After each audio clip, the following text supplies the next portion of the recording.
நண்பர்கள் அனைவருக்கும் வணக்கம். மீண்டும் ஒரு பதிவில் உங்களுடன் பேசுவதில் மிக்க மகிழ்ச்சி. இன்றைய பதிவு நாம் செய்து கொண்டிருக்கும் இந்த பயிற்சி. பொதுவாக பயிற்சி இல்லாமல் எதுவுமே இல்லை அப்படிங்கிறது பெரியோர்கள் சொன்ன வாக்கு. அப்போ அந்த பயிற்சியை நாம் முறையாக செய்து கொண்டே இருக்கிறோம். அந்த பயிற்சியை எவ்வாறு நாம் உணர்கிறோம் என்றால் நம்முடைய உடல் தூய்மை. அப்போ அந்த உடல் தூய்மை எப்போ நமக்கு வருது? காலையில் எழுந்திரிச்ச உடனே கடவுளுடைய முகத்தை பார்த்துட்டு உடனே ஞாபகத்து வருவது என்னென்னா, குளித்து முடிச்சுட்டு சுத்தபத்தமாக நெத்தியில் விபூதி அணித்து விளக்கை ஏற்றி வைத்து அமைதியாக உட்கார்ந்து தியானம் செய்யக்கூடிய நிலை. அப்போ முதலில் எழுந்ததுடன் நமக்கு தோன்றுவது உடல் சுத்தம். அதுக்கு அடுத்து மன சுத்தம். எதில் வரும்? நாம் செய்யக்கூடிய பயிற்சி.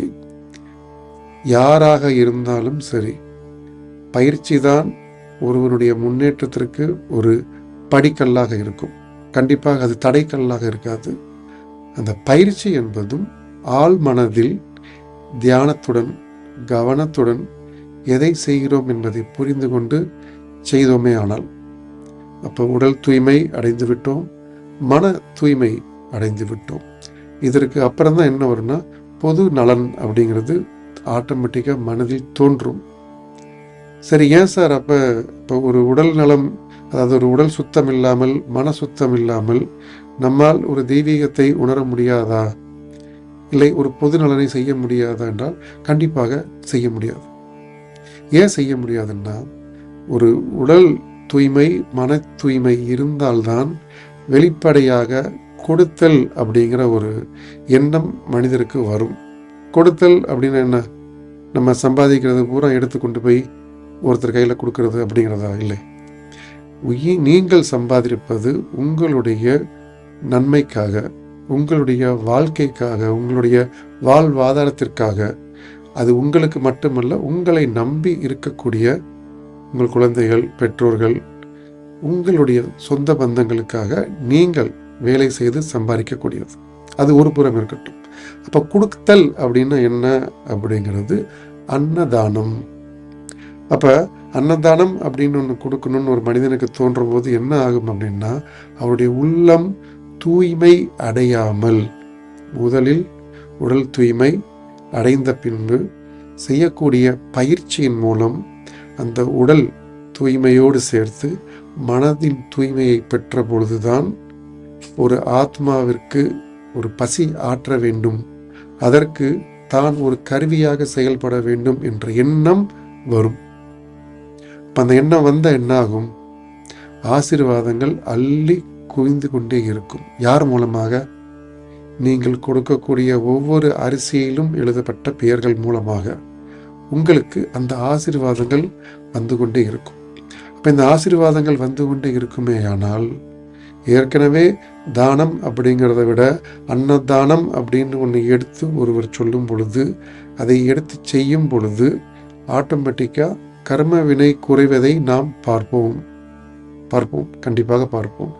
அதையும் மீறி ஒரு கர்ம வினை குறையும் பொழுது, கர்ம யோகத்தை ஒரு மனிதன் அடைந்து கொண்டிருக்கும் பொழுது, தான் செய்த ஒரு கர்ம காரியத்தை, இல்லை என்றால் தான் செய்த ஒரு வேலையை ஒரு பலன் எதிர்பார்க்காமல் ஆத்மாவிற்கு அளிக்கக்கூடிய அந்த உணவு போய் சேரும் பொழுது தான் பெறக்கூடிய ஒரு ஆசீர்வாதம், இறை நிலையையும் ஒரு இறை அன்பையும் பெறக்கூடிய ஒரு இடத்திற்கு இந்த ஆத்மாவை, எது அந்த தானத்தை கொடுத்த ஆத்மாவை எடுத்து செல்லும்.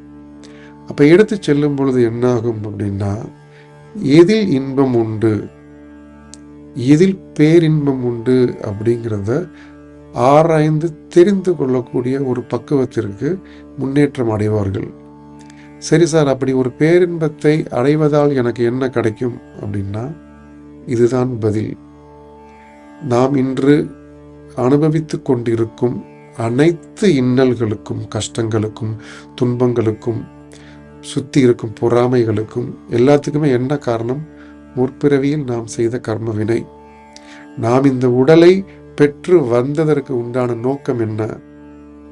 மனிதன் ஒருவனால் மட்டுமே, அதாவது மனிதர்களால் மட்டுமே மனிதர்களுக்கு உதவி செய்ய முடியும். மிருகங்கள் அவ்வாறு அல்ல. ஆனால் நாளடைவில் மனிதர்களை விட மிருகம் சில நேரங்களில் உணவை பகிர்ந்து கொண்டிருக்கிறது. மனிதர்கள் அப்படி இல்லாமல் இருக்கிறார்கள். கடவுள் நமக்கு கொடுத்த இந்த பிறவி என்பது அதை முன்னெடுத்து முற்பிறவியின் கர்மவினை அனைத்துமே கழித்து, வேண்டாம், இது ஏற்கனவே பல தண்டனைக்கு உண்டான காலத்தை அளிப்பதற்காகத்தான் மனித பிறவி. அந்த பிறவியை முழுவதுமாக தெரிந்து கொண்டு தானம் அப்படிங்கிறது, குறிப்பாக அன்னதானம் அப்படிங்கிறதையும் முன்னெடுத்து அதன் மூலமாக கிடைக்கக்கூடிய பலன்களையும் கடவுளுக்கே அர்ப்பணம் செய்துவிட்டு, அந்த தராசு மகல்ல இன்பமும் இல்லாமல் துன்பமும் இல்லாமல், கர்மவினை அதிகமாகவும் இல்லாமல் குறைவாகவும் இல்லாமல் அனைத்தையும் கடவுளுக்கு கொடுத்து விட்டு, ஓம் நமச்சிவாய என்று சொன்னாலும் சரி, ஓம் நமோ பகவதே வாசுதேவா என்றாலும் சரி, யாராக இருந்தாலும் சரி, கடைசியில் பற்ற வேண்டியது கடவுளை, கடவுளின் பாதத்தை. அதுதான் முக்தி. அந்த முக்தியை வாழும் பொழுதே நாம் சிறுக சிறுக சிறுக சிறுக நமக்காகவே சேர்த்து வைக்கக்கூடியதுதான் இந்த அன்னதானம். அதை நாம் செய்தோமே ஆனால் நாம் சேமித்து வைக்கும் ஒவ்வொரு அரிசியும், அதாவது எது சேமிப்பு என்பது நாம் நம் கையால் கொடுக்கக்கூடியது. அது இறைநிலையும் தாண்டி கொடுக்கும் எண்ணம் வந்தால் மட்டும்தான் அதை ஒருவரால் செய்ய முடியும். அதை செய்யும் பொழுது முக்தி அப்படிங்கிறது கண்டிப்பாக அனைவருக்கும் கிடைக்கும். அனைவருக்கும் கிடைக்க வேண்டும் என்றால் நான் சொன்னாலும் செய்ய முடியாது, உங்களுக்காக தோன்றாலும் செய்ய முடியாது. முறையான பயிற்சி அவசியம். பயிற்சினா என்ன? ஒரு அரை மணி நேரம் உங்களால் ஒரே இடத்தில் எண்ணமற்ற நிலையில் அமர்ந்தீர்களானால் அதுதான் பயிற்சி. நீங்கள் எந்த மந்திரத்தையும் சொல்ல வேண்டாம், யார்கிட்டையும் பேச வேண்டாம், எதையும் நினைக்காமல் அமைதியாக உங்களால் அரை மணி நேரம் ஒரு இடத்தில் அமர்ந்து இறைவனை நினைத்து கொண்டிருந்தாலே அதுவும் மிகப்பெரிய பயிற்சி. செய்யும் பொழுது உடல் சுத்தம், மன சுத்தம், இறை அன்பை தானத்தின் மூலம் பெற்றுக்கொண்டு முக்தி அடைவதற்கு உண்டான வழியை கடவுள் காண்பிக்கக்கூடியதுதான். கற்றது கைமண் அளவு, கற்க வேண்டியது கடல் அளவு. கற்றுக்கொண்டே இருப்போம், பயிற்சியை தொடர்ந்து செய்வோம். மீண்டும் ஒரு பதிவில் நாளை சந்திப்போம். நன்றி, வணக்கம்.